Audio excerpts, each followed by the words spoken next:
Caitlin Clark, we talked about it a lot here on the show. She was left off Team USA, but Dawn Staley, she came out recently and said this, quote, if we had to do it all over again, the way that she's playing, she would be in really high consideration of making the team because she is playing head and shoulders above a lot of people. So are you surprised she's saying this just in the middle of the tournament before things are getting going? You know what? I'm a little bit surprised. And the reason why is not because what Dawn Staley said is true. I think this is 100% true, just the evaluation that they had to make.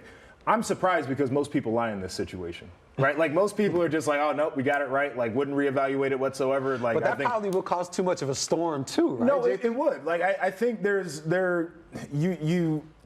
you run the risk of making people feel like they're stupid when you just lie to their face like that. Mm-hmm. And so I think, and Dawn Staley's been a champion of the sport. She's been a champion of Caitlin Clark. I think the idea that she would say, listen, like we had basically the 12 games that she had played to start the season, which we know the Fever played a ton of games in a short amount of time. Caitlin Clark coming off an extended college season was not necessarily looking like herself. She did not have the opportunity to go to training camp with Team USA because she was trying to finish off her college career. Like, these are all parts of the evaluation. So the way that they got there, I think would be different than if they had this whole time now to say, we'd like to bring her on to Team USA. So I really do appreciate the honesty because you're not trying to tell us something like we're all dumb. Yeah. I think you're telling us the truth of how the process goes on. Yeah, and I think when you're looking at the actual words that she said, right? She didn't say she'd be on the team. She didn't say, she said she'd be in high consideration, which, of course, when you're talking about Caitlin Clark, right? I think the stat was she already has more assists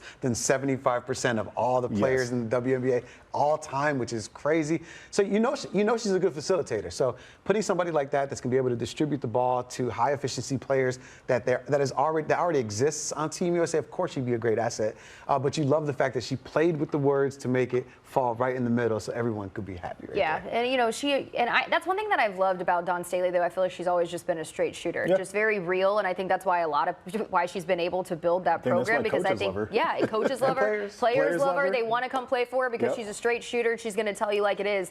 So you got to respect that. But you know, she talks about, you mentioned Caitlin's IQ, but she was like, she's a lot more pro seasoned now than she was 2 months ago. And so I think you know, at the time it just seemed like probably the right decision, but you know, in hindsight, it does obviously make you look through it through a different lens. I mean, at the time, right? Like we were talking about Caitlin Clark and turnovers. We're talking about inefficiency from the field. We're talking about how she wasn't the best shooter on her team. Like, you know, kind of her superpower wasn't really kicking in, and she hadn't done the assist thing the way that she's doing it up to this point. So yes, all of it makes sense. I also think people can step back and say if they had a longer period, might be a different result.